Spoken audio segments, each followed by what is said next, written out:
Ladies and gentlemen, goblins and ghouls, Welcome to Turn Off the Century. the movie podcast exploring films from the turn of the millennium through the end of its first decade. I'm Robbie, and I'm joined by my fellow auteurs, Hunter and Sauce. Hang out as we revisit the spoofs, bangers, crimes, and chaos of an era we're still trying to understand. Today's movie, the 2000 classic, Snatch. You know, fish, chips, cup of tea, bad food, worse weather, Mary fucking Poppins, London. Yeah, what's about how you saw it? Hey, look. Captain's must have gone ahead. You still got a car. Suggest you use it for you're not welcome anymore. I think I think you should fuck out now, but you still got the legs to carry it.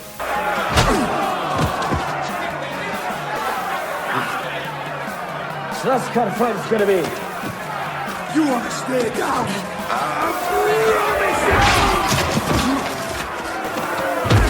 Dog must have had it. Now, let's have a look, shall we? Tony, What? look in the dog. You mean look in the dog? I mean, open him up.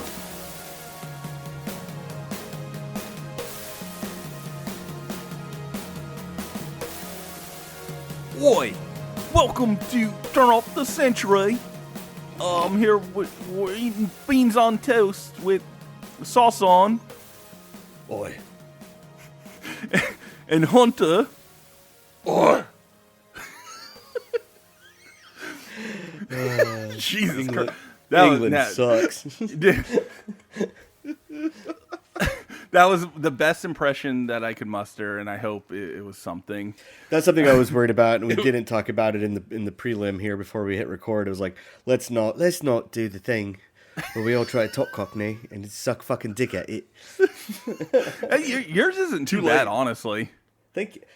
Oh, oi, thank you. Is that Jason Statham? You know what I like about Jason Statham? What's that? I like that. exactly You know what I like mean? Like he's maybe like just like not a Nancy. He sounds like a real tough guy. Like the kind my grandfather was shooting at in World War II. So. Oh God! What are we even talking about? My today, my fellas? grandpa fell out of the guard tower. Well, he was a service to this country. I want you to know.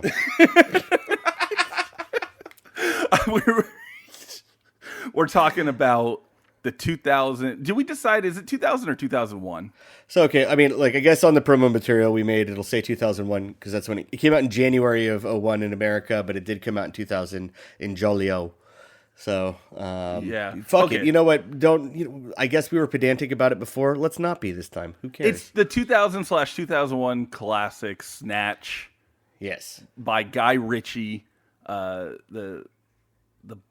the boyfriend and husband of Madonna. For like a while, like not anymore.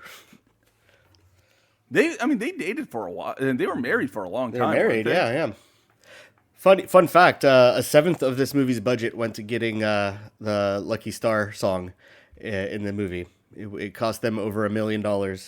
Or All right, like, you know what? like 45 pounds at the Respect. time if you're adjusting for inflation. Yeah. Is this also, this is the era because, is this pretty much when Madonna started dating Guy Ritchie? I think so. I have no idea if this actually led into it. If not, something I want to do in the future, by the way. There is a series of advertisements, all starring Clive Owen, directed by adverts. well, hang on now. We're But they're doing all British they're style. all short films. They're all short films directed by different directors, including like Wong Kar-wai, Guy Ritchie, Ang Lee, all starring Clive Owen, which are like adverts for BMW, but they are just like short films. I think he met her because he did that short film with her, where Guy Ritchie plays her personal chauffeur who decides to fuck with her and like really like, as they say, take a piss or take the piss. Well, I just remember the era of Madonna when she decided that she was British and she had a I British think it's because accent. she Yeah, it was that met era. and married him. Yeah, this is that Yeah, era. no. So Let's let she into was. it. They got married in December of 2000. So they'd been dating before that. So yeah, Okay. that all lines Okay. up. This is all coming together now. Yeah, 'Cause I think it's called like The Following, but we will do an episode specifically on those short films in the near future. I think Okay. it's I That'd think be cool. it fucking rocks. It's right up there with Animatrix in this like when short films kind of had a like an effect, Yeah. But yeah, so we're talking Snatch, boys. We're talking Snatch, all right, baby. I mean, you look, know what we're talking we're always about. talking It's Snatch, a boys' you know what I mean? podcast. Hey! It's a boys- oh yeah. No, we're back to boy time. There's maybe girl movies are gone. It's time for the boy movies, and we're talking Got rid of them. Snatch, and then we're talking Shaft Oh, with Sam shit. Jackson. No way. Snatch and Shaft, yeah. But that's not actually our next movie, but yes. No, it's not, but it could be. But Could be. what are your guys' history with this movie? Do you have any? I know Sauce does. Hunter, do you have any history with this movie? Honestly, yeah, I mean, no real history. When we said we're doing Snatch, I had to take a second to remember, like, are my memories of Snatch or Lock, Stock, and Two Smoking Barrels? It turns out my memories are of both of them. I just mix them up all the time. I mean, they're like kind of the same exact movie. Yeah, Lock, Stock is like a prototype of Snatch, and then Snatch, like, I just couldn't keep them straight in my head. I mean, no real history with it, just watched it when around the time it came out. I remember being a fan of it, but again, like, I was also a fan of Lock, Stock, and Two Smoking Barrels, and mixed them up in my head. So there you go. Yeah, see, here's the funny thing.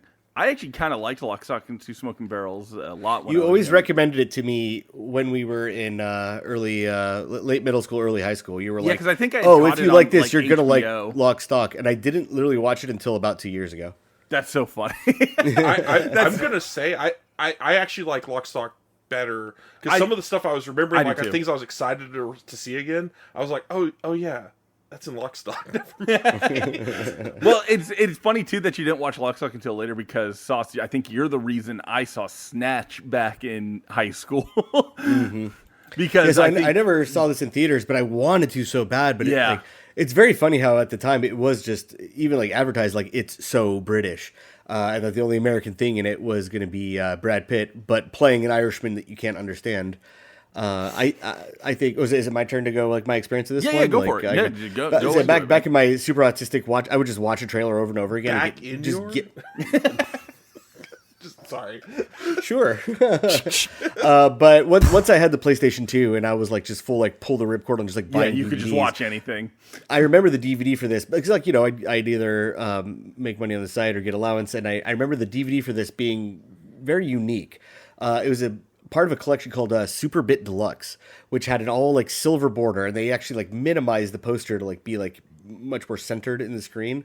Yeah. And I was like, what is this? Oh, this seems like this is a real like prestige edition of something.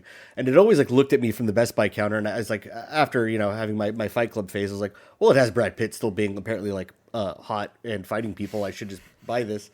And I remember like loving it. And then when I took a Euro trip with my parents when I was 16, it was one of those No, that I that's a brought different along. movie. A European trip.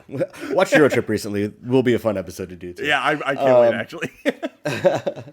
But I remember it being one because I have a uncle who lives in England, and it was like necessary that like I brought it and we show it to him. My parents hadn't seen it either, but it was very funny to be like, we need to just see what a real Englishman like thinks of this movie. And I remember the whole time he's like, brought this your is culture ridiculous. to you. He's like, this is ridiculous. There's so many hooligans in this film. Which, I mean, that's pretty apt. You know, like I think that's exactly correct. We kept like looking at him, being like, "Hey, what are they saying?" But I don't know. I think That's this like is like bringing essential. Evangelion to Japan and just being like, "Hey, have you seen Hey. this? Yeah. Yo, check Why this doesn't out." he just get in the robot? So I don't know. This movie is special to me. Like, does not denote necessarily quality, but I think it is a part of essential boy canon, where it's just dudes being shitty who suck, but also just being very like charismatic and like charming and just very indicative of British banter. And it feels like he came out of like the Tarantino school, but like actually did his own thing. Like I can't necessarily even tell you what he's taking anything from while I'm watching it. I'm sure as we get to the plot, I'll be like, this is actually a reference to A, B, or Z. Sure. No, you can't. No, we're not saying Zed. Get the fuck out of here. We're not. This is not a Zed podcast. We can't do that. But I don't know. It's a charming movie about guys who suck being guys who suck, and they're being very clever with their speech. And it makes you think that maybe the English aren't the most evil country that ever lived aside from us. That like maybe Yeah, maybe charming because is they're one way to put so it. even their scumbags are so eloquent that maybe there must be something to them. You thought they were eloquent? Like a few other movies that we've done fairly recently. Well, and I just compared to how we do things out here, maybe a little bit. Well, I was gonna say Dude. the cast is crazy on this one. The It's cast another is one- legitimately It's another one of those insane. casts. The cast you just can't recreate without a $10 billion. Considering that the budget was $10 million for this movie, and they got like I think £7 million, which is like 100 million American dollars at the time. But it was a lot of people before they really popped off. Like the biggest Exactly, name yeah. was Brad Pitt, so it's like, yeah, but Who, Benicio del after- Toro hadn't popped off yet. You know, Jason Statham. I hadn't mean, he was popped already off. like a pretty established like character actor. I think this is pre Traffic, which is where he really like became like, oh, okay, this is like the guy. This is like a household Right. name. Yeah. I was looking at Benicio del Toro's filmography while I was watching the movie. I was kind of just going Fantastic. through what he's been. Dude, he's maybe one of the best. Like I was Oh. looking at his list of movies. His choices yeah. are always really good. dude. You see him in he's been working for so long. He was one of the bad guys in one of the Timothy Dalton. I think it was A View to a Kill. Maybe to Kill, yeah. Really? Yeah, he's like a bad guy in a Timothy Dalton James Bond movie in the 80s, and he's awesome. He's like one of the more memorable parts of those movies. That's crazy. He's been doing it forever. Yeah. I mean, he was he's in one of my favorite roles as Che Guevara. He's great Oh, in yeah. that. Soderbergh, which we will Soderbergh. Discuss at the end of this episode. Don't even spoil Absolutely. it for anyone. Don't spoil it for anyone. We also have Watch. we have a returning. We have another. I guess Hall of Famer for us. Another returning actor, Rod. We have Rada, but we have Rod from Eyes Wide Shut is back as the Blade, Boris the Blade. Oh, I yeah. didn't put that together when I was watching Yeah. it. You're Okay, right. Yeah. Help me out here because I might be Russian racist, but is he also from John Wick? Yes, he's also John Wick. Yes. Okay, You are both. You are both Russian racist, but also he is Yes. he's the guy from John Wick. He's so fucking good. Like Yeah, that it blows my he's an mind. awesome Russian scumbag.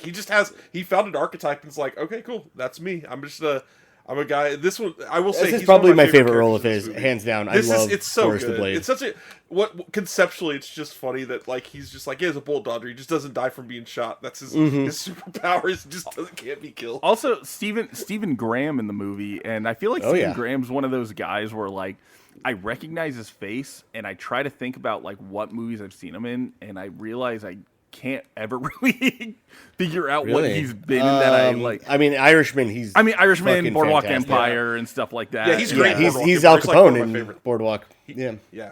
But then I've only it's been like- in his presence once. The one day I worked on Boardwalk and went, please don't ever hire me again because it was too intimidating to work on that set. Yeah, I've only been around him once. But fantastic fucking actor. I think he got a lot of accolades recently for the Netflix. I think it's a show or a movie. I can't remember, called Adolescence. But yeah, he's in okay. that. I believe he's also in This Is England, and that was his, like, aside from, like, he went from TV, he did this as a, partial, like, leading man, and then really, like, went off, and I believe This Is England. But He every was time in I see him, Peaky like, Blinders too, I think. maybe I'll have to go look that one up. If he was but, the most British, I mean, if he wasn't already the most British guy ever, it's like if you're in Peaky Blinders, you're a forever Brit, I guess. Oh, he was in Venom: The Last Dance and Venom: Let There Be Carnage too. So Those are classics. So he's an art house guy. Okay, cool. cool, Yeah, cool. exactly. Yeah, at Con they were showing Venom. I believe this is also pre-Transporter Statham. This is really like Yeah, no, his, this is like grade. this is early Statham. this is prototype Statham. This is what got him like transported and all that stuff. right, yeah. Roll. I already hate this fucking episode. We need to get down the road. Let's get this started, man. Yeah, I'll let's stop start doing it and you stop liking it. Fuck, I really wanted to avoid it, but it's too. Man, Americans love doing bad British accents. It's And one just of the no funniest bits concept of 'em. of region or anything like that. It's just say things a little funny. Man, I hope for the best. Sorry, I little also like wackadoo. have come off of revisiting Final Fantasy 16, which is like an entire cast of like all British like BAFTA nominated stage actors, and being like, why can't I just talk like this all the time? Just as an aside, I love when big video games use like prestige actors because I just imagine them reading like Final Fantasy dialogue, and it's making me giggle. Yeah, because they're like, oh yeah, real art, you know. Can someone please explain Red 13 to me? What is Red 13? Let's not confuse our Scottish actors with our British ones. Donkey. Yeah, man, I can't wait till I get fucking ripped a new one for this. It's fine. British people don't care. Not well. People's a strong word. Wow. Ew. No, it's okay. If you're listening to Britain, welcome to the podcast, and goodbye. We're Turn it sorry. off. Yeah. Yeah. We love what you guys did. We don't with want you. music, and that's it. Shakespeare. All right. Let's start the movie. I mean, so like, Great start. this is hard to talk about in a movie because like it doesn't really have a traditional plot. We No. just described it as is like It I want to doesn't say even really it have a feels plot, like if we're being a random honest. like you just watched like 3 episodes of something that Robbie said it the best is like it felt like I came in season 3 of something that already existed and you just got like a random like 3 episode stretch, which I think works to its benefit. But I completely, maybe not so much. I disagree. So I like, you know, it would be fine if the characters were characters, but there's maybe 3 real characters in the whole movie, and Sure. even those, I think with a stacked characters- cast like this, it feels like it's a little like it's a bad cap caper. So like what we're in for is like it's a big cast with a lot of moving parts and 2 plots that barely seem like tangentially even aligned until like a certain point where they do align, and even that is like happenstance.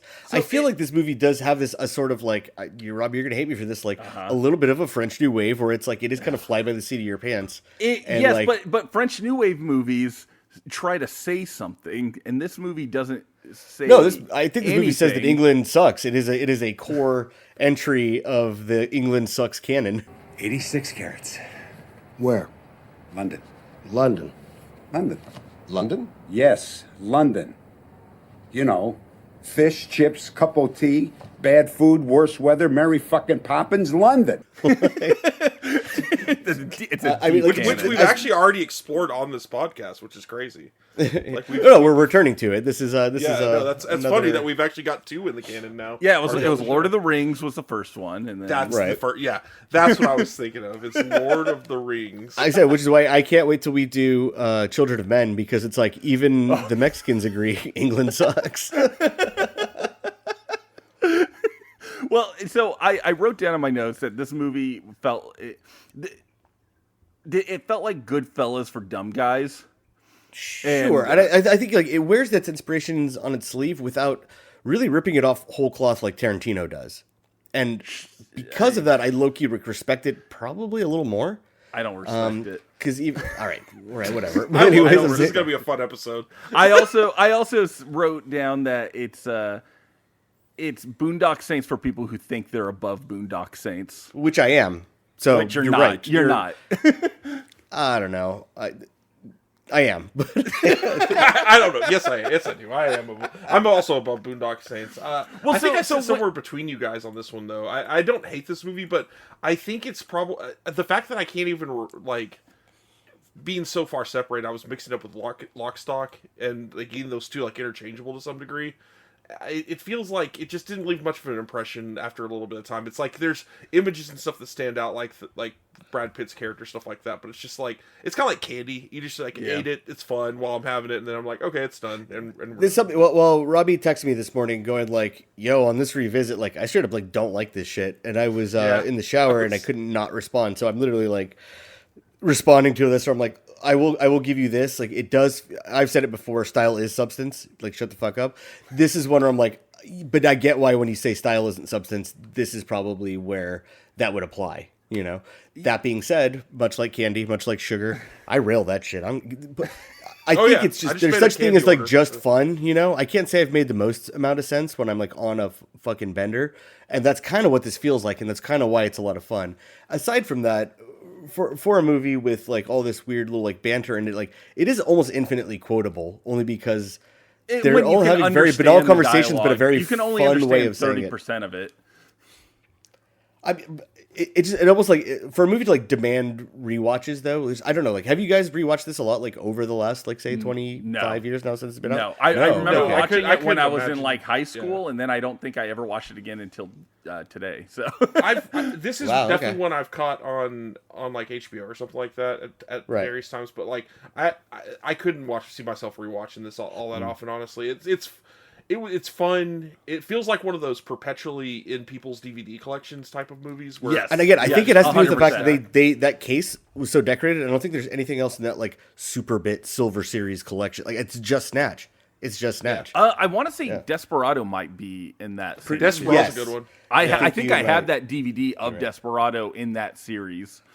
That's funny. Okay, that makes sense. I might have as well. 'Cause Yeah, I think there's two. It's either that or because it's I like know the- exactly the box you're talking about, and and I'm like, wait, I think the Desperado I have is that box. So Sorry, yeah. I think there's the third one. I think there's a third one, and I was going to mention earlier, Blow with Johnny Depp. I think might be. Oh, These I all think, this yes. all tracks. This That all would be tracks. the perfect Desperado, Snatch, and Blow in the same collection. Those are the is three boy funniest movies lineup. right there. That's the boyest movies of all time. In 2002, I you own went a into copy of any all of them. studio apartment. Those are the three DVDs sitting like Yes. next to their Xbox. You know, Yeah.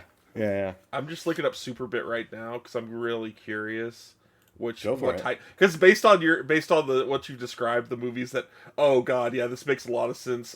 Heavy Metal 2000. fuck. Oh, dude, that's one. man. That one's on my Heavy list Metal to watch. Labyrinth. Oh wait, this is the series that I have I think I have Independence Day in this. I think that's the version I yes. have. Oh man, Cliffhanger! Oh hell yeah, we need to get all the Superbit DVDs, boys. Yeah, I think Spider-Man and Those are the Spider-Man official turn 2? off the Century DVDs. Turn off the DVD. Turn off the DVD. The Mask of Zorro. We're in. Hollow Love Man that. and the Patriot. Honestly, Mask of Let's do Zorro it. kicks ass.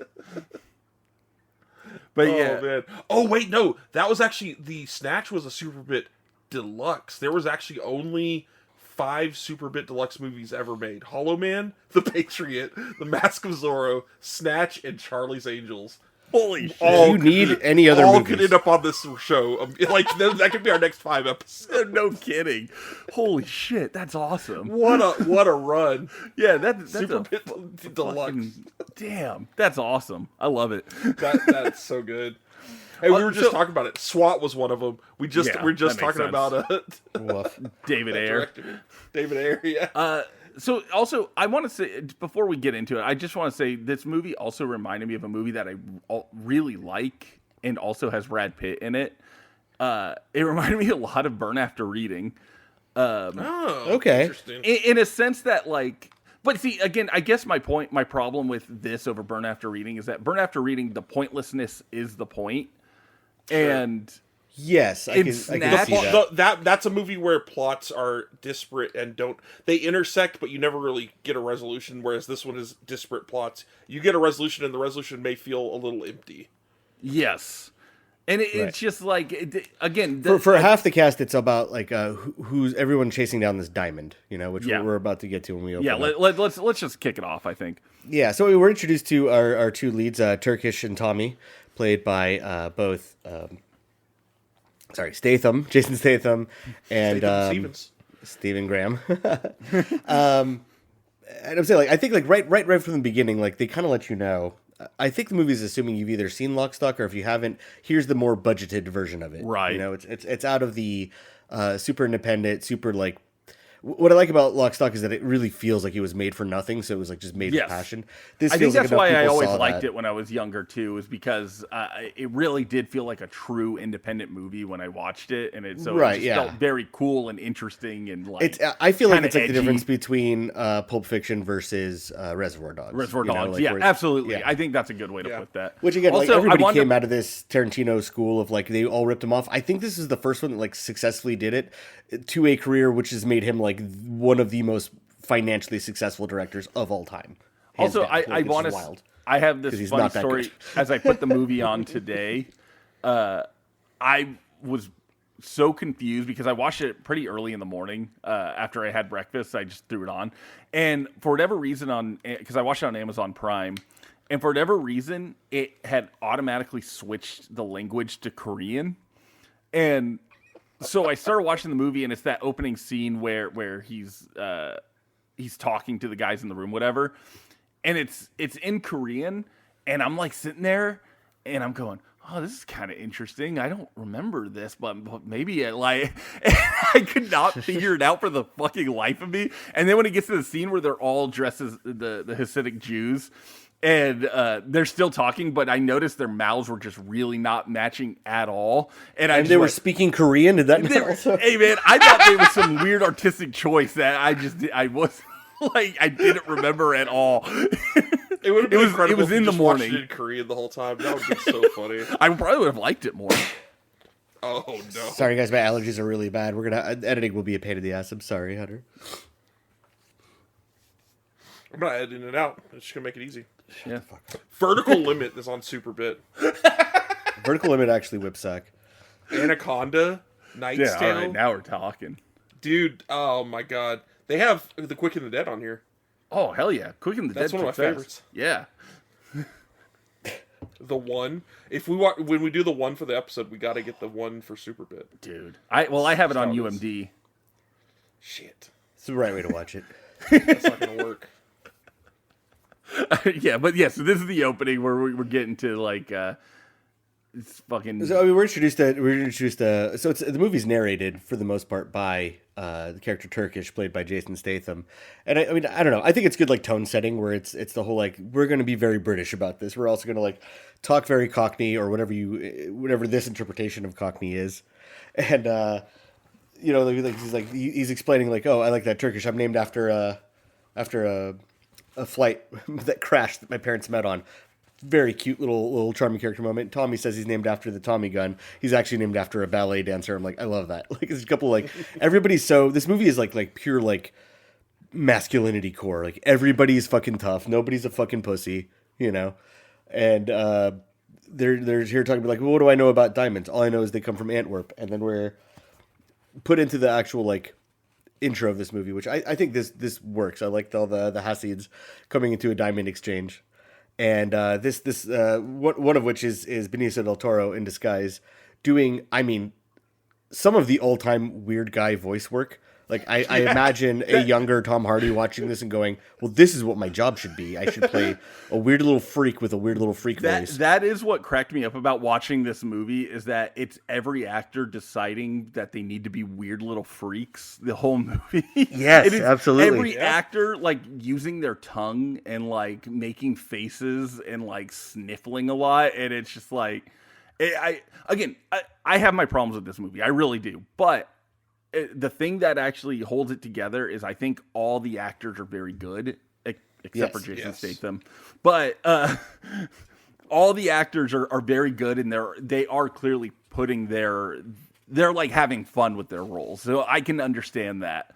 But yeah, Jason Statham is just he has nothing to me in this movie. I don't know how this is the movie that made his career take off. I think it goes to show that like I think he's got a fascinating career. Do I necessarily want to watch every movie he's in? No, because I mean like, yeah, he plays the fucking tough guy. I think he's definitely the surrogate for where we were wondering where all the like Van Dammes and Stallones and stuff went. Yeah. And like my dad will tune into any like, oh, Statham's in it, put it on. And my dad fucking hates British people. So I think that should go to show you that there is I think there is a like movie star quality to him where like he is kind of like ushering you in as the audience. I mean, like I love the Transporter, so I feel like this movie's almost made more. Ass.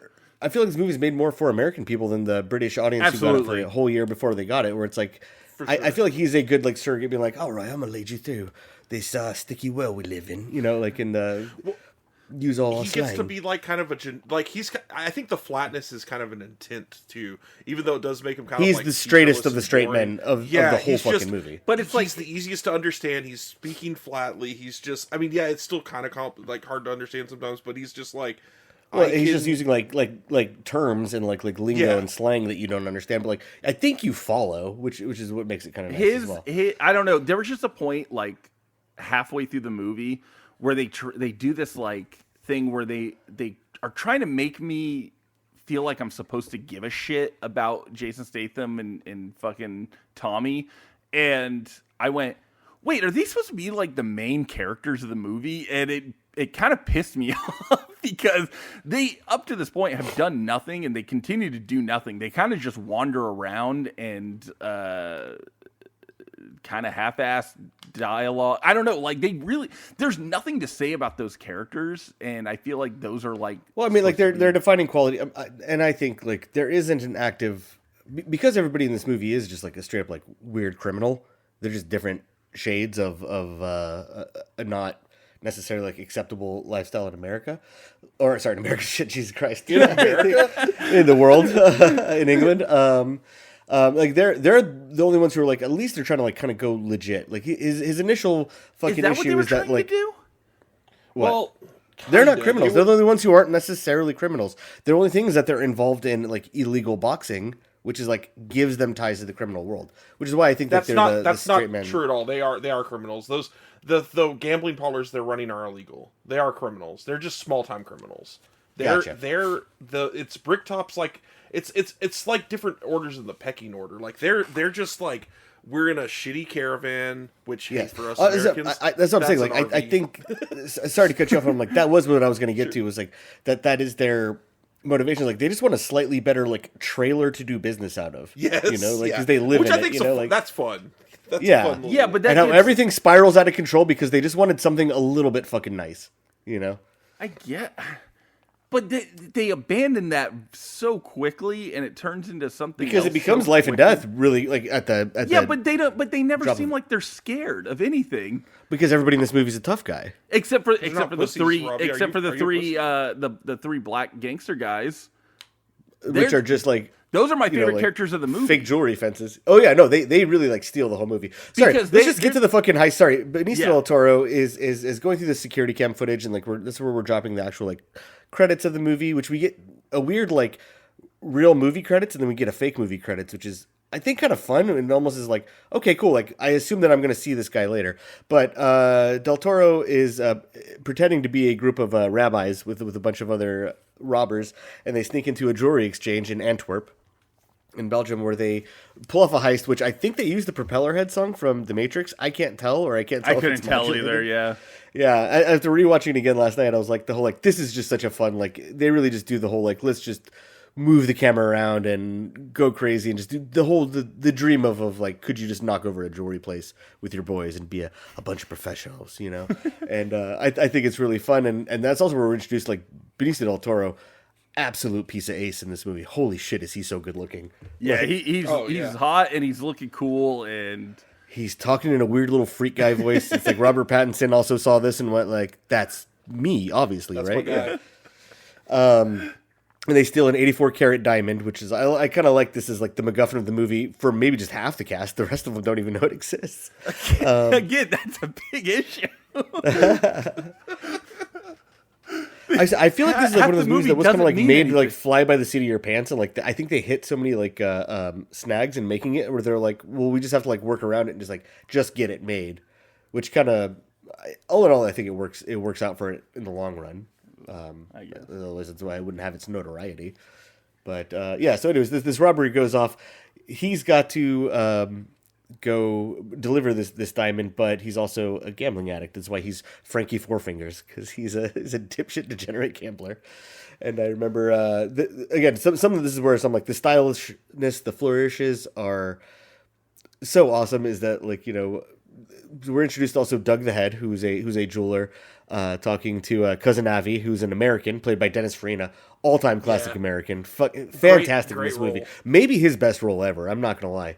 I fucking think he's fantastic. I'm trying to think of any other roles that he was in that I could really pull from, and I really can't. Like Farina's a fucking all-timer. He's just also like was a Chicago police lieutenant who like just retired and became. I think Michael Mann recruited him, which is where he got his start. Where they're like, yeah, just use this guy. He just is that guy. He doesn't even have to act.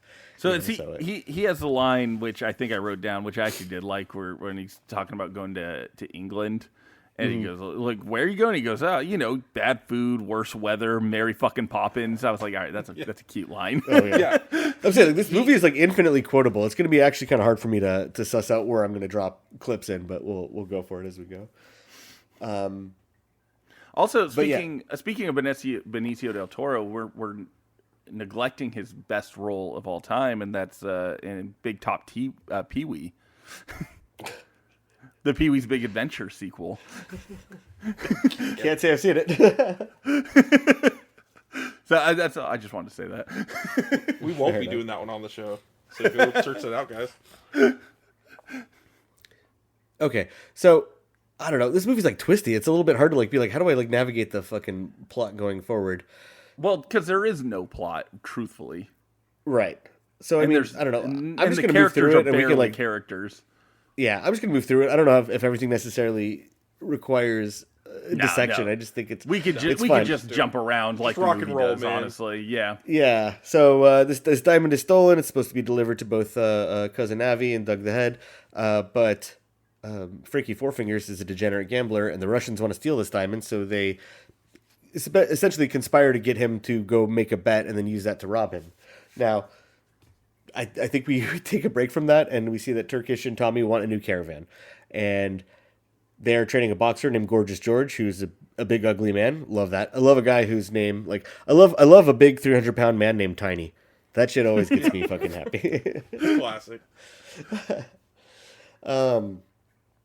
But he sends him off on an errand. Of course, you send your dumb idiot friend on an errand for you. He'd be like, "Here, we need you to go buy a they couldn't call it a caravan." I'm like, it's so funny because like in America, I'm like, oh, like a trailer, like a dog shit trailer. Okay, cool. That's just where the gypsies live. The gypsies, yeah, as they're called in this movie, gypsies.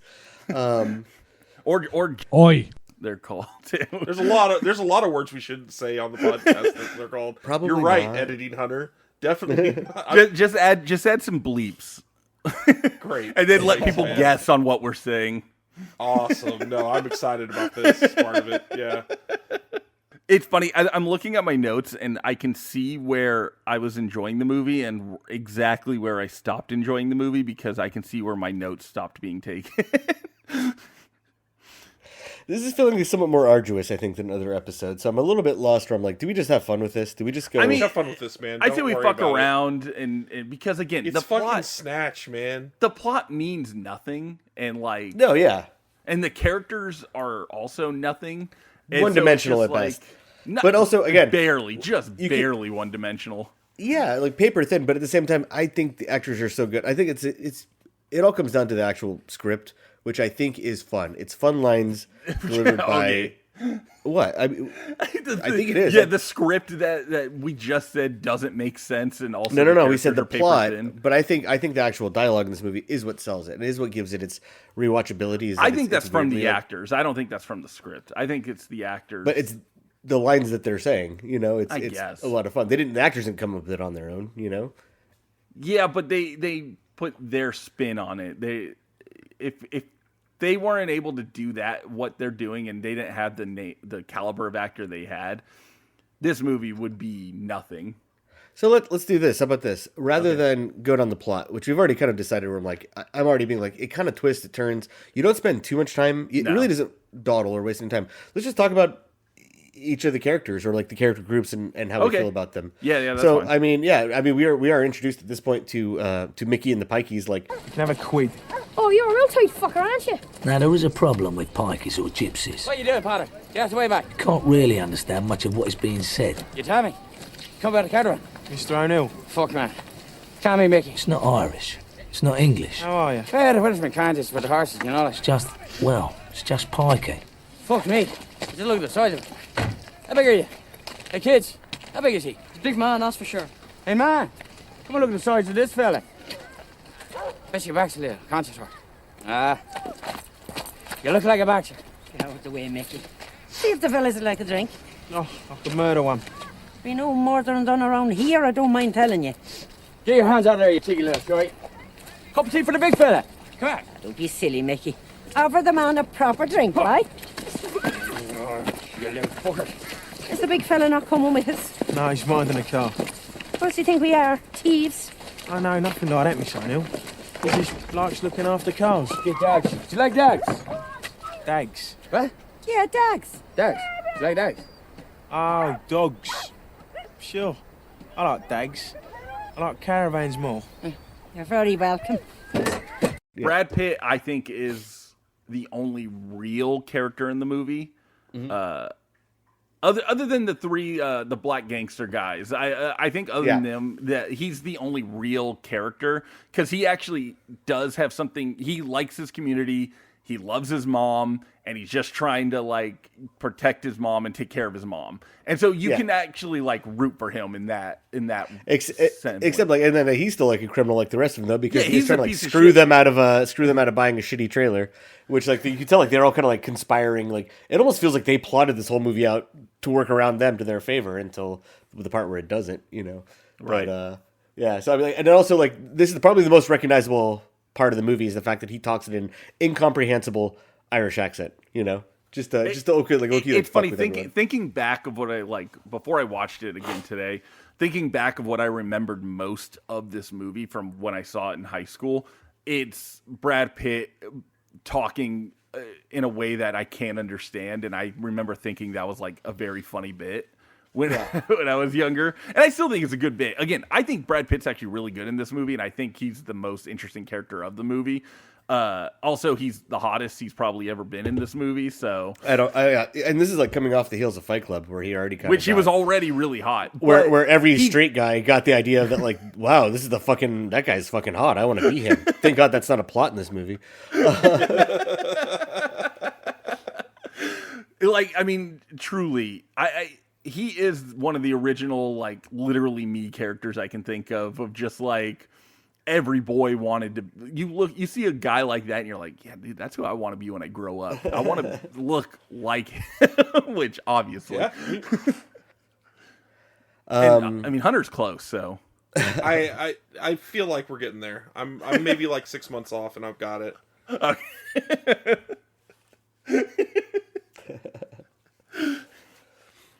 Yeah, so I think he's an interesting character, as interesting as a character can be in this movie. But again, at least he's like fighting for something. Yeah. He's also, I mean, like the fact that he's just One Punch Man before One Punch Man. Like he can knock anybody out in one hit. He's just this like he can get roughed up. He lives this kind of like rough life. He's a dirty Irish, and he can just. I don't know. It's just so charming. It's so when you watch it, especially like as a young adolescent, you're like, I want to be this so bad. I would give up every part of my life to just be this guy at any given point. So let's see. Who else do we have in this movie? Let's talk about Vinny and Soul. The two the guys who like I guess they work in like fake jewels and stuff like that, but they wait, which guys? They run a pawn shop. They're jewelry fences. They're kind of like Okay. Yeah. That dog. Dog. Give it that squeaky toy. It shut up last time. Oi, don't snatch. You can't swallow a whole ball.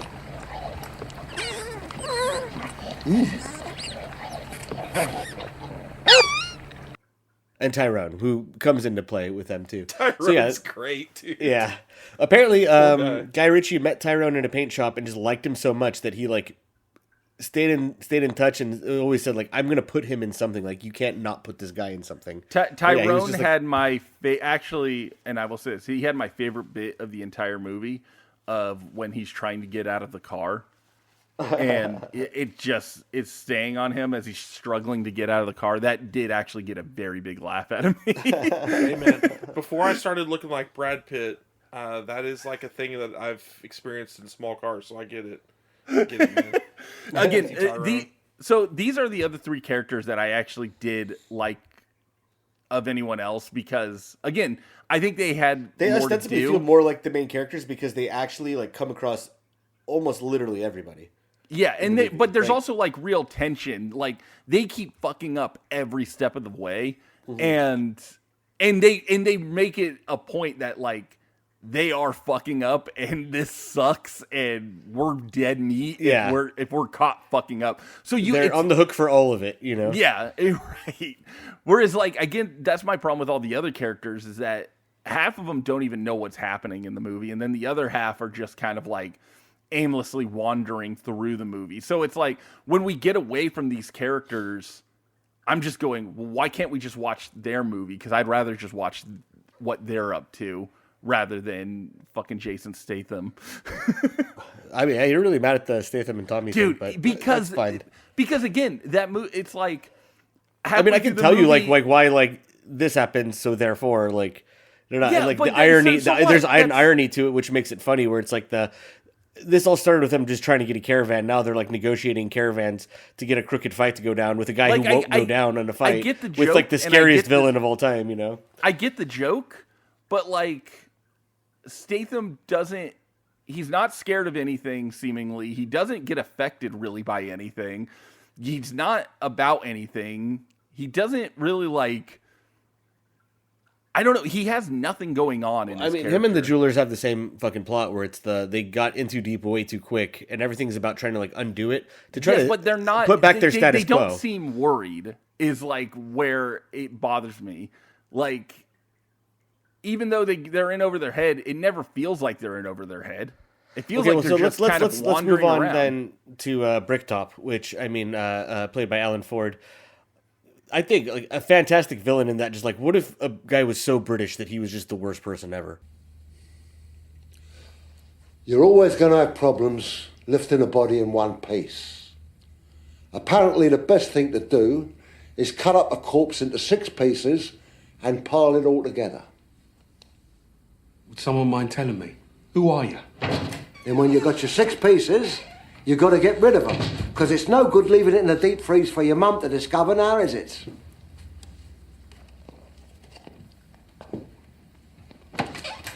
Then I hear the best thing to do is feed them to pigs. You've got to starve the pigs for a few days, then the sight of a chopped up body will look like curry to a piss head. You've got to shave the heads of your victims and pull the teeth out for the sake of the piggish digestion. You could do this afterwards, of course, but you don't want to go sieving through pig shit now, do you? They will go through bone like butter. You need at least 16 pigs to finish the job in one sitting, so be wary of any man who keeps a pig farm. They will go through a body that weighs 200 pounds in about 8 minutes. That means that a single pig can consume 2 pounds of uncooked flesh every minute. Hence the expression, as greedy as a pig. Well, thank you for that. That's a great weight off my mind. Now, I mean, if you wouldn't mind telling me who the fuck you are, apart from someone who feeds people to pigs, of course. Do you know what nemesis means? A righteous infliction of retribution manifested by an appropriate agent. Personified in this case by a horrible cunt. Me. I mean, everything about him, from the fact that, like, I'm so glad they gave him, like, just the shittiest teeth you've ever seen, and then, like, the old man statement glasses as this, like, very cold-hearted, almost like, I mean, I think our equivalent would be if we just, you know, like Nicholson in The Departed. Sure. Where, like, you're like, fuck, this is the worst person our country could produce. You're absolutely right. Like, unavoidably, inexcusably. You know what? Nicholson is still likable in The Departed, even when he's being a real piece of shit. Oh, there I think. are still moments I don't. where you, I don't like, think really like him. I mean, I think they're charming in the same vein that I think that Bricktop is also very weirdly charming in that, like, he's not ignorant. He is, like, he's clearly in charge of this, like, mob boss because he is smarter than all the fucking idiots who are around who, like, follow his every word, you know. And he's also weirdly, like, very, like, patient. It's like the whole, like, yeah, he's not to be fucked with, and, like, the fact that he's giving you patience at all, like, adds a little bit of the, so he's really gonna go to fucking town on you when you fuck up, you know. I'm gonna feed you the pigs, man. Yeah. That line, yes, yeah, and I'll definitely drop that in because it goes, one leads right into the other, and I think that works so effectively. He explains to you how to get rid of a bunch of, get rid of dead bodies with a pig farm, and then goes straight into the whole, like, do you know what the definition of nemesis is?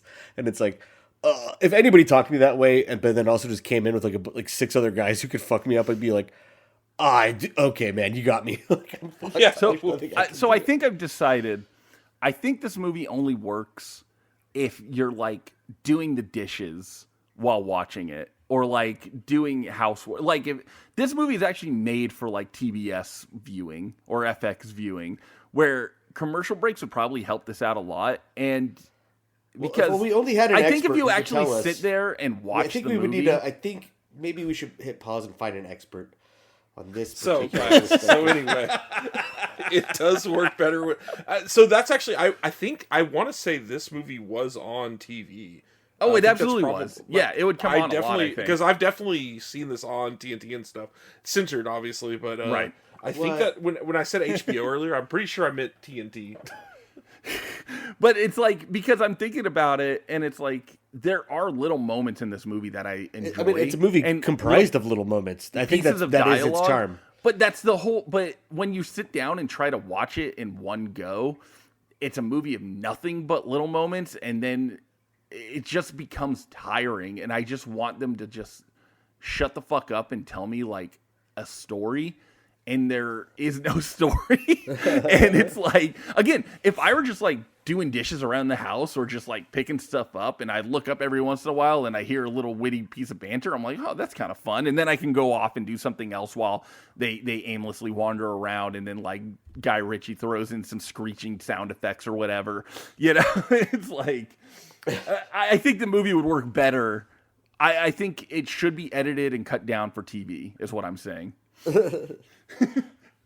Honestly, maybe this would be a good movie if they chopped it to bits, put it on TNT, exactly, and that's it. You took it to a pig farm and you feed it 2 pounds of flesh every 8 minutes. Yeah.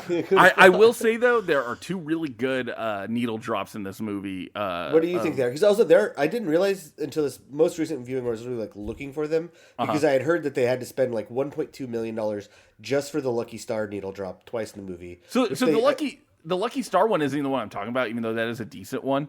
The Stranglers Golden Brown, which I've been listening to Golden Brown so much this week. I've listened to every cover of it I could ever find. I love that song. And also Ghost Town by the Specials, which I think is those like are the one of 2. I was gonna say, I wonder if you like, say those. Yeah, I mean, it has my favorite Oasis needle drop of all time.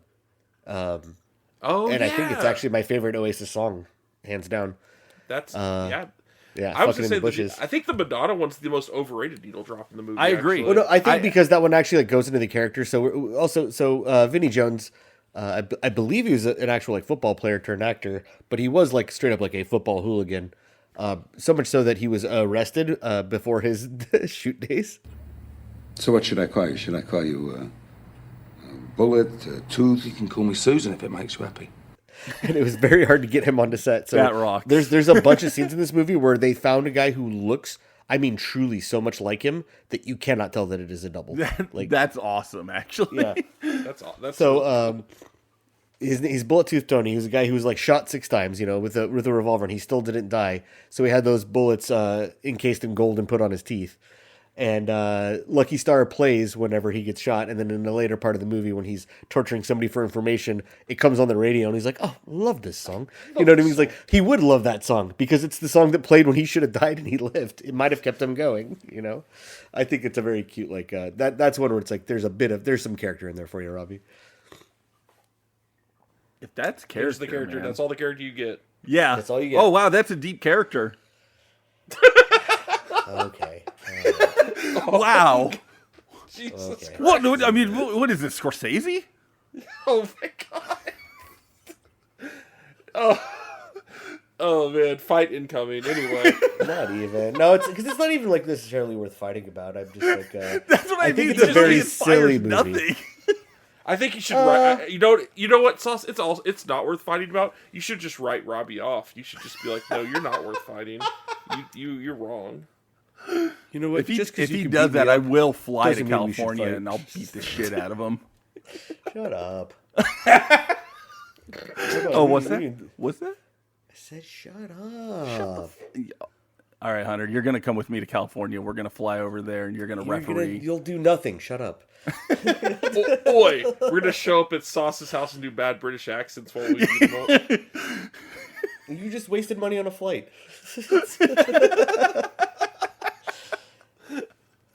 And flights are expensive, let me tell you. In this economy...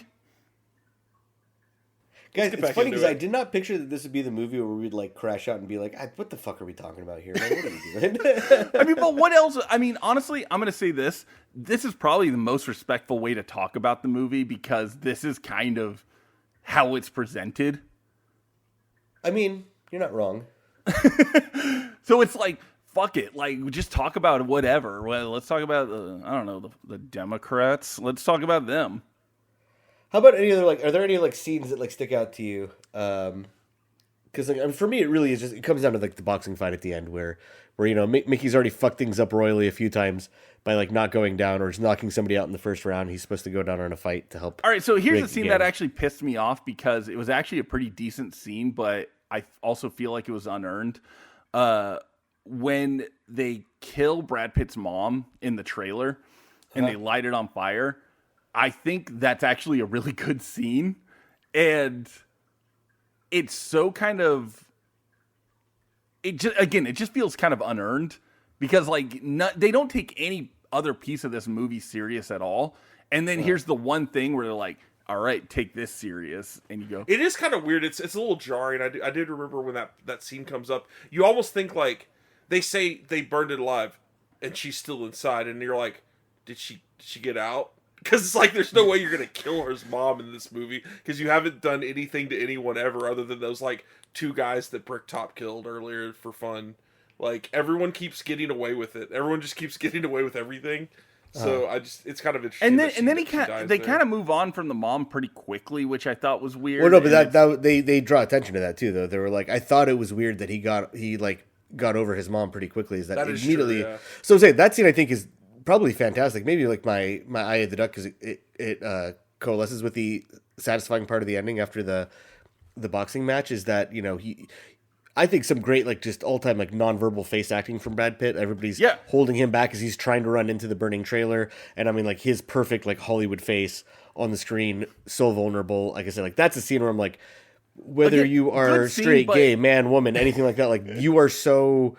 He's so vulnerable, like you really like kind of like fall for him in that, and he's like in he's filthy, disgusting hobo in his boxers. But again, good scene. But again, I feel like it feels just kind of unearned because they don't take any other piece of this movie serious whatsoever.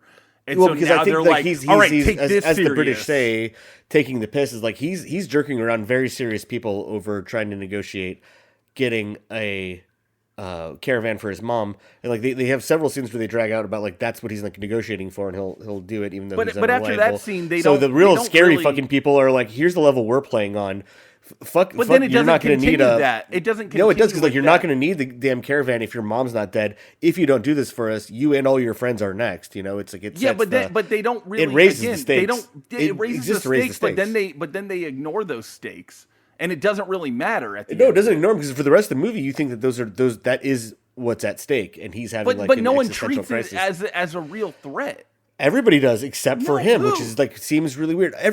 Both Turkish and Tommy are like, we are fucked if this does not go right. They do because again, I think Bricktop this is the part, also like this is the part where I go, wait, Turkish and Tommy we're supposed to care about these characters? Because I think this is around the part they don't where deserve what's happening to them. They don't. Yes, they they don't do. deserve that at all. Yes, they do. No, they don't. They For exist what? in the world. They exist in the world, and they are voluntarily operating within it. They absolutely deserve to be a part of this. But again, they don't ever show any sort of concern or care about anything that's going on around them. They spend the entire climax of the movie being like, please do not fuck this up. Like also like just being like, we are like fucking hopeless because we can't control this guy. And in the fight, like, yeah, they're coaching him along through it. Like they're right there with him. They jump out after the end of the third round in this fight. Like, I love this, the Oasis needle dropped. This is his real like signature on his whole like style that is his oeuvre, is this like boxing fight where you're like, will this fucking like, is he so pissed that he's not going to still like go along with the script? They can't like, control him. And I think it's like that's some of the best like actual like, character work in that whole like, what is this guy like? Even he's like, is he working out that like he's got to like do this? Does he have to throw the fight to save everybody? Is he going to like betray himself to make these fucking like asshole idiot fucking murderous criminals happy, and that like they're like watching him. They're like you're not selling the fight. You're not doing this. You're going down. They're like, you don't get knocked out, but also don't knock his ass out. Like they're literally like fighting for their lives in the ring with him. It's all there. I don't. It's literally all there. I don't buy it with them. If you buy it, like it's fine. Like, yeah, it doesn't matter if you buy it or not. What do you mean? It doesn't matter. If I think you need to watch it again. At least no, I would never watch it again. All right. Wow.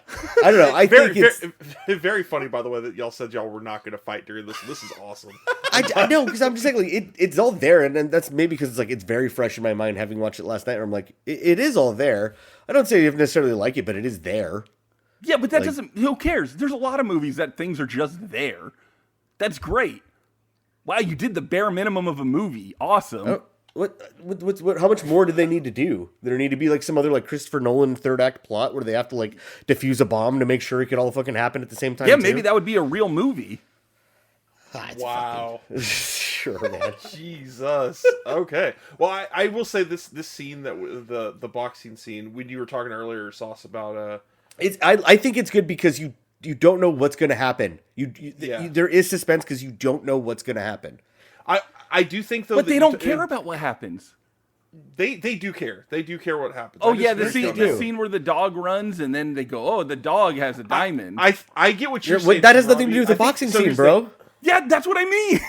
No, okay, Robbie. So I do understand what you're saying. I understand both. So okay, so during the boxing they do care. They are going to die if he doesn't. The thought process is they're going to die if he doesn't do the fall, take the fall in the fourth. Like that's whatever the situation. Yes. If he wins, they die. If he doesn't take the fall in the right spot, he dies. Essentially, they lose on all fronts because they think he's either too drunk to fight and he's going to get killed, or he's too drunk to listen and he's going to kill them, and they're going to die either way. So there are stakes during it, but I do also understand from your point of view, Robbie, they haven't taken stakes seriously throughout most of this movie, and even the ending.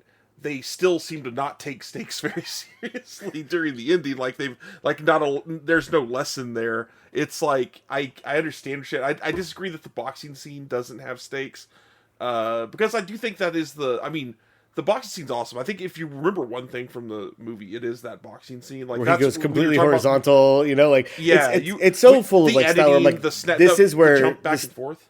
This is where the style meets substance. I feel like in the movie for at least this fucking scene.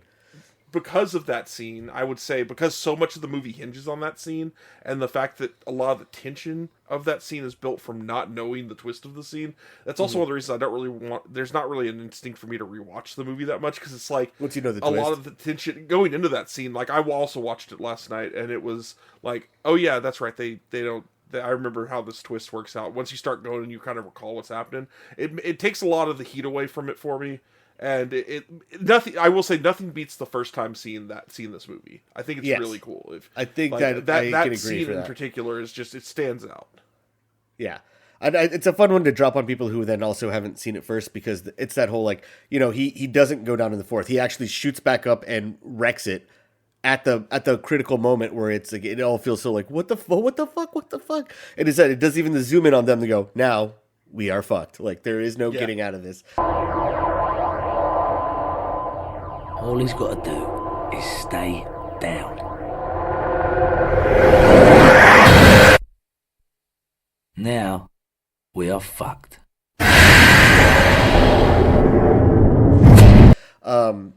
And then I love that scene where like they're all like trying to like, just get him out of there, and they go like, it happens on any day. You're not looking down the street and a car fucking hits you, and like there is no glorious moment in it. You just freeze up and make a stupid face, and then you're dead. And you think that they're gonna get killed, but then you see like the reveal that he banded together the Pikeys to completely reverse all of this. Or it's like you're not actually a fucking problem. We just needed the numbers to take you all out. And I love the scene, like the freeze frame where like again they make the stupid face, but he's just like, hell yeah, dude. And it's, I don't know, I love that freeze frame on them. It's good. It's a cool sequence. I just think that there is, I am with Robbie to some degree that the movie, it keeps everything so light most of the movie that the death of the mom does feel a little, not cheap necessarily, but it does feel kind of shoehorned. It's a plot. I'd say it actually it does feel like cheap, because it's the we need to immediately ground you in the fact that this is Yeah, all very serious. which Unless I you're would've been- Benicio I del would've Toro been who gets fine- popped, or Boris I the would have Blade been who takes fine fucking if- 30 shots. If to kill. after they killed the mom, if maybe the movie started to, I don't want to say take itself a little more serious, but it's, again, I feel like everybody just kind of treats everything like a joke in the movie, so that it's like at a certain I feel like point, it's nihilistic in that sense. So I it is, agree but with it's, you but there. it's not like a fun nihilism. I don't think it's a fun nihilism. I don't even because I don't understand the point exactly that it's trying to make, other than foreigners are bad. I don't know. Like, what is like the point? Like, what are they trying to convey to me? In any this is real gonna sound way? weird. It sound weird because they're totally different movies, but it kind of like going into this one when y'all were kind of joking during the intro about, you know, it's England. England is bad, and criminals are in it and are bad. I feel like I like Unleashed more for that type of movie, like which we also did on the podcast. I watching this, I'm like, Unleashed also was like, Britain sucks. Even the British people were like, this place sucks, and that we joked about it during the episode when we did it. But it felt like it was doing that, maybe with less. I mean, less style. Obviously, it's not part of the appeal of this movie is the style being the substance. But whenever it happens, sure, yeah. But I think I prefer Unleashed as a movie. Which I sounds agree. very strange because to say. Unleashed is a real movie. It's not a series of vignettes. Unleashed is a Campbellian style movie. This almost feels like it's a weird like I said, like it feels like it's a weird 3-episode stretch of a British series that had exactly 2 seasons. You know, and then so I'm saying, like, Robbie, off the cuff too, like I'll say like what is it really even trying to say? It's like the whole like this weird, like we've just spent like, you know, an hour with just a bunch of shitty people. This guy Bricktop, his whole philosophy is like it's a very rigid thing. Every room with everyone he's in the movie, he's always on top. Even the people that he's like has gotten fucked over in the bad gambling attempts with these unlicensed boxing. Like at the end of the day, like he is so fucking rigid. And what's the one thing that takes him out is like this really like chaotic person who like expresses it in everything literally he does. And like, you know, it's just them like toppling that. It's the whole like the rigidity can never match against like the sheer like simplistic creativity of a chaotic, you know, individual who can't even really be defined, even down to the point that you can't understand what he says, you know. That would be fine. If there's just like an off the cuff fucking interpretation, but like that would be fine if the movie was 30 minutes and we weren't focusing on 100 other people, wandering around doing nothing. It's satisfying because like I think Brad Pitt and the One Punch Mickey character is so charming that you just want to see him win. You don't want to, especially after he's the only one who had any consequences throughout the whole movie. You do want to see him fucking win. So it's I think it's a satisfying twist. And you also, Bricktop is like, he's not likable, but he is like kind of captivating. That performance is fucking phenomenal, I think, from Alan Ford. It's like a combination of being dropped in the middle of like a crime show or something like that, 3 episodes in or 3 seasons in, and also like kind of a comic book. Everyone's got like an interesting like Spider-Man villain nickname, Bricktop or Bullet Tooth Tony. But that would be. Boris But the you still need it. Blade or whatever. I feel like you still need some heroes in that situation, and sure. It's like this is like if you got dropped into like a fucking who's the guy who did the Kick-Ass comics, a Mark Miller comic. This is like if you got dropped in the middle of a Mark Miller comic, and everybody which sucks, ironically, and everyone's you know a who piece produced of this shit. movie? Oh yeah, I know, Matthew Vaughn. I know. I saw that one. Wait, what the fuck, really? I had no they idea. were That's friends. crazy. He was like his like buddy until he decided to go into Yeah, but that's what, to me, it feels like you got, if you want to say comic book, I feel like you get dropped into a Mark Miller comic book where it's like, hey man, everything sucks and this piece of shit and we're subverting your expectations, but also I read Alan Moore exactly once and never thought about it ever again. Exactly. Well, I mean, I think this almost like in a lot of what you're saying, you don't like about it. I feel like it is like that Tarantino runoff of like after your Reservoir Dogs and your Pulp Fictions. I feel like this is like the logical conclusion of that where I'm like, no, it actually isn't deep. It can only be something that resonates with you, either like I think this movie is infinitely quotable, as is Pulp Fiction, as is Reservoir Dogs, right. You know? Notice how I leave Jackie Brown out of it because it's actually a movie. I mean, that's adapted from a great book, and and it's also I think adapted to the medium very well. So why I'm exempting it from this, I'm like I feel like a lot of the '90s, which is why we don't spend too much time with our timeline for this podcast in the 90s, is like we could do a whole fucking series on just like Tarantino ripoffs. Sure, absolutely. I think this one is like That's the a actual whole genre. logical.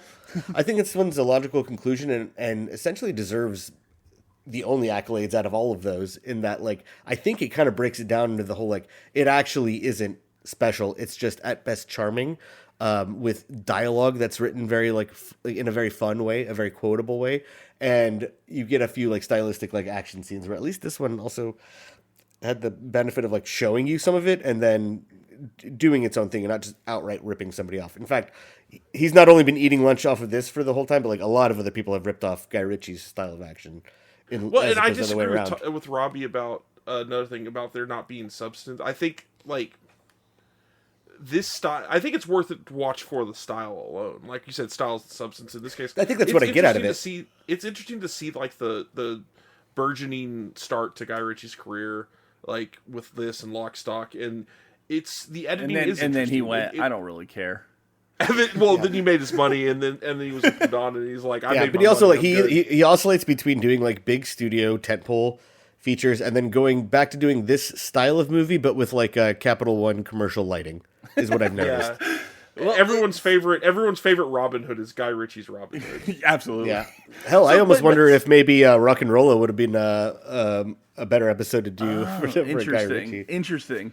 Because it's also almost feels like a remake of this, but in its own different way. So I like that Guy Ritchie's career is just him ripping himself off over and over again. Just I think if you got something good, milk that bitch. You know what I mean? I mean, I just saw. I showed up to Irishman day one. Oh, Scorsese's doing what is it? A mafia movie? Who's in it? De Niro and Pacino. Okay, all right. Whatever.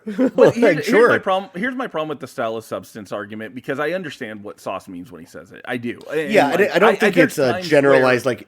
It's definitely not every time. It's like right. No, but I think if you're missing the forest for the trees if you think that just because something's stylish it doesn't have substance. But I think watching this movie, I think there is a point where the style just loses any semblance of anything it was trying to do, and I've said this with movies in the past. There's just times where I wish movies would just shut the fuck up. And that doesn't mean dialogue. That means just the way it looks, the way it sounds, the way the camera is moving, the way the editing is done. Sometimes I need you to just shut the fuck up. Evie! Shut up and sit down, you big bald fuck. I don't like leaving my own country, Doug, and I especially don't like leaving it for anything less than warm, sandy beaches and cocktails with little straw hats. Well, we've got sandy beaches. So who the fuck wants to see them? And that's why I said that Brad Pitt scene where his mom gets burnt is actually a good scene, because that is one of the scenes in the movie where it does shut the fuck up, and it actually lets you kind of sit in something for a moment and is taking something a little serious. And I remember sitting there going, oh, hey, that's kind of nice. And then it stops just taking anything serious again. And I go, oh, okay, so we're back to this. And it's like, right. You can't, if you're feeding me candy and then you give me some steak and I go, ooh, yay, steak. And then you go, okay, have candy again. It's like, now you're just fucking confusing me. So there's like a whiplash, which again, I hate to be the resident guy who keeps bringing it back to video games. Like, why I love the Yakuza games is I feel like even that like takes something from this, where like it's this very like seedy criminal underworld, but they have actually like mastered tonal whiplash. Yeah, absolutely. I mean, I think me, I love the Yakuza games, so yeah, I think it's a skill. It's not easy to do. I think that and I think why this movie has an enduring like cult status in America is that it does feel like you're like watching a foreign film. Like a lot of the charm is the fact that like we don't have people who talk like this. We don't have like our criminals do not look, act, or like behave this way, with the exception of being like reprehensible. It adds a charm to it because it feels like you're like wow, I'm like looking, like it feels like you're watching a foreign film, And I think that absolutely, and I think it's at some barely point in English. I did write down like it's nice to see European trash be represented, like because whenever you see any other like British films, the British are always portrayed as very like classy. And even like when they portray working class British in movies, they're all it's the stiff upper lip Churchill kind of shit, and it's nice to see like actual European trash be shown. Also, I'd like to apologize to Guy Ritchie. He did not do Robin Hood. I can't believe that. It was actually another director who just ripped off his style completely. That's my bad. Wait, who did the Robin Hood? Otto Bathurst? Never heard of him. I don't know who the fuck that is. You guys don't know who Otto Bathurst is? Wait, stop. Wait, you guys literally don't know who Otto Bathurst is? No. Me neither. Guy Ritchie, I legitimately thought you were going to start explaining it. I thought like, so too. I was like, I'm ready to learn about Otto Bathurst. No, he did King Arthur. He also did Aladdin. I completely forgot he did a Disney live action movie. Yeah. Wait, really? Yes. Yeah, I remember when they announced that. I was like, "What the fuck, guys?" I think we need to see Aladdin. I think we need to see what he cooked in that one. No, I'm going to tell you right now, it's probably nothing. No, it's absolutely. It's they worse. would never let him get away with this stuff. I don't think I've seen its entirety, but I can't do it. I saw a Guy Ritchie movie last year. I saw The Ministry of Ungentlemanly Warfare in theaters. Did he? So, did he direct that? Yeah, no, that was Otto Bathurst. That was Otto Bathurst. Sorry. Oh no, not another Otto Bathurst. Otto Bathurst. You got Bathurst. I mean, I think he's just like literally at this point a working director. Like I think he just does. That's his job. So he just does his job. I don't think he's he's necessarily got anything to say. He'll come back with. Oh, he did do that. All right. Yeah. So what I'm saying is, I think right now actually it's almost inverted. In his earlier stuff, he was writing, directing. Then for a bit, he was directing stuff that he wasn't writing, like Sherlock Holmes and stuff like that. And then he had that. He wrote. He didn't write those. Yeah.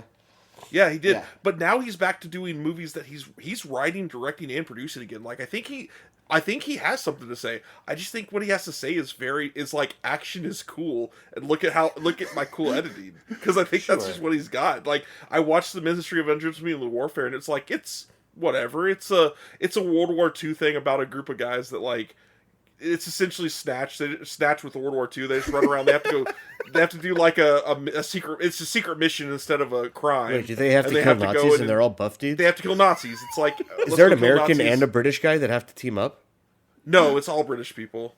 Oh, it's just turn all it British off. People. There was there an American guy? I can't. No, there's all. It's what's Cavill. his name? Fucking Jack Henry Reacher. Cavill. It's Henry Cavill and all those guys. It's the dude from Jack Reacher. It's all that stuff. And Jack Reacher's a British guy. In the movie, he's British, isn't he? I think he's British. No, maybe he is the American. Is Henry Cavill British? American. Yes. Yeah, he plays Warhammer. That's fucked up. I don't think Henry Cavill should be British. No. I think we should. I think he should be. We should make him an official American. Can we do that? Oh, we need. We actually. I mean, he's Superman.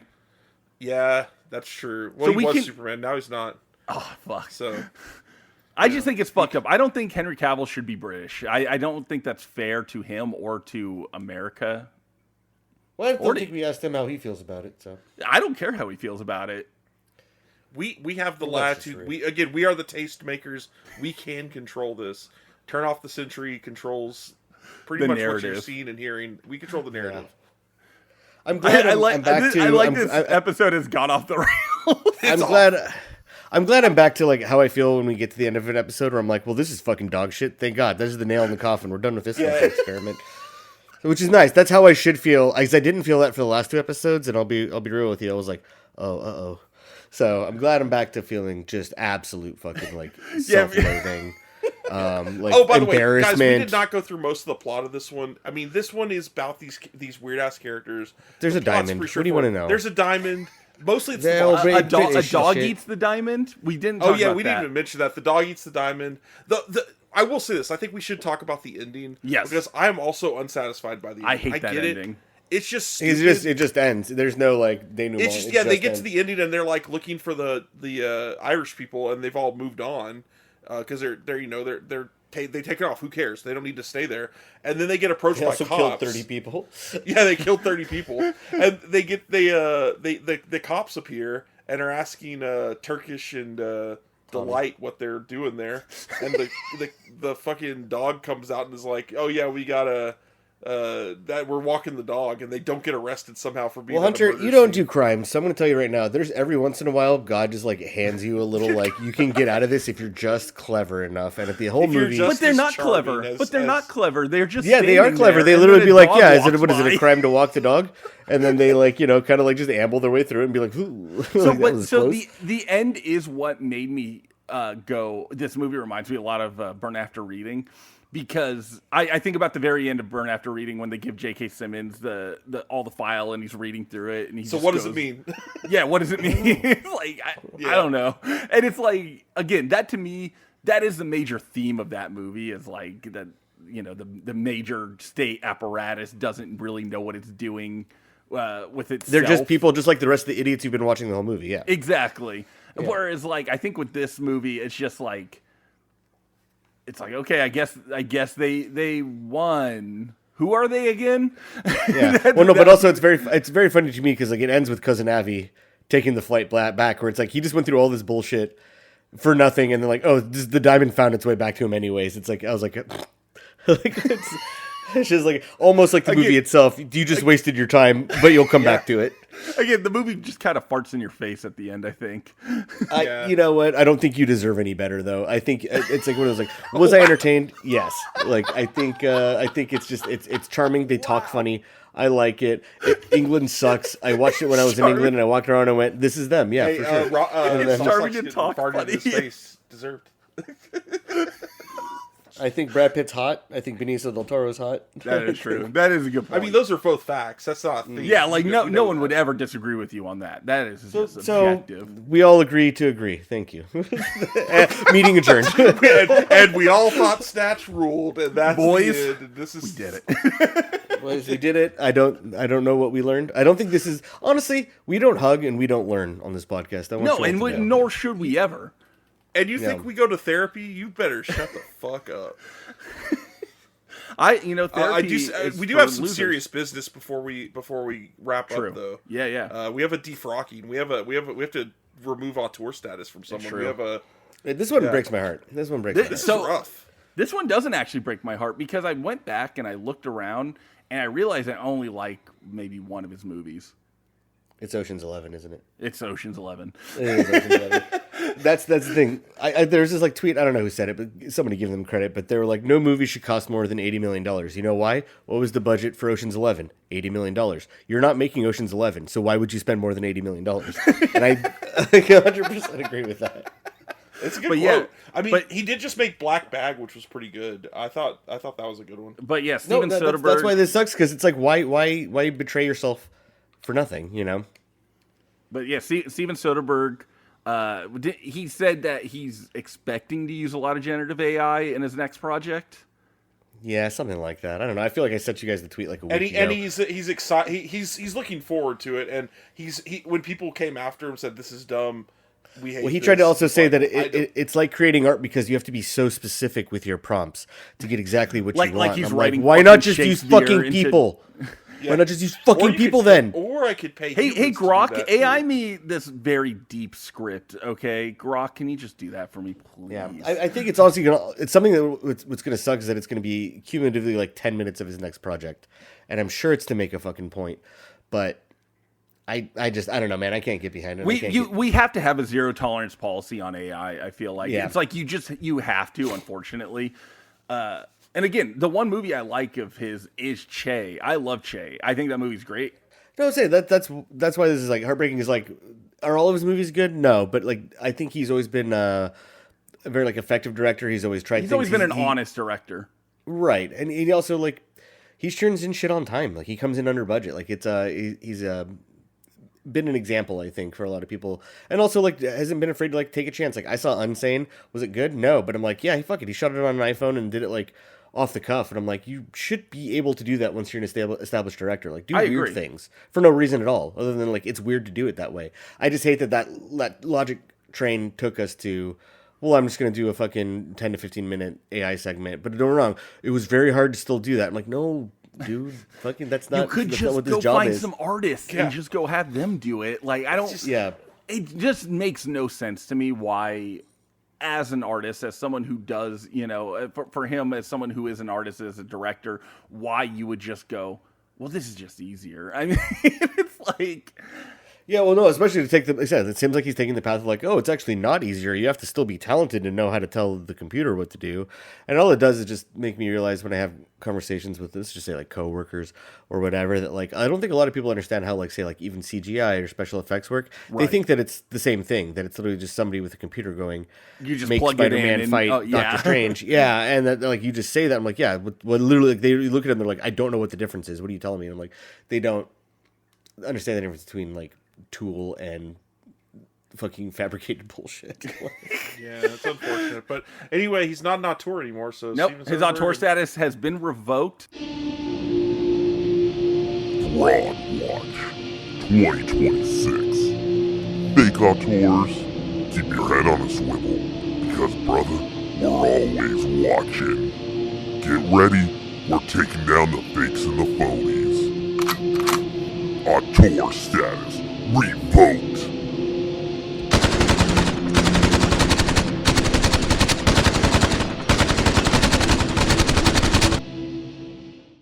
We will not have a trial, and he is not allowed to argue for his reinstating of auteur status. He's just not allowed. And if he unless he comes out like if he comes out and he's like, I'm very anti-AI now, I've made a mistake, then we'll think about it. But no, that's I up won't. to us, not no, him. I won't. Not him. Nope. No, he's dead. Yeah, he's dead. Oh, he's dead to me. He's dead to you. Never mind then. He's dead. We're never gonna watch Ocean's 11 on here. That's how, no, we are, but like I mean we will, but no. Can we do Solaris? Can we do Solaris? Please, Solaris. We can absolutely do Solaris. Well, we can do Solaris. Yeah, I'll talk about that later. Yay. But this has been Turn Off the Century, and before we leave, I have put a diamond in Sauce's belly, and Hunter, I gave you a knife. Yeah. Open Hell them yeah. up, baby, and turn off the damn I want podcast. the diamond sauce, sorry.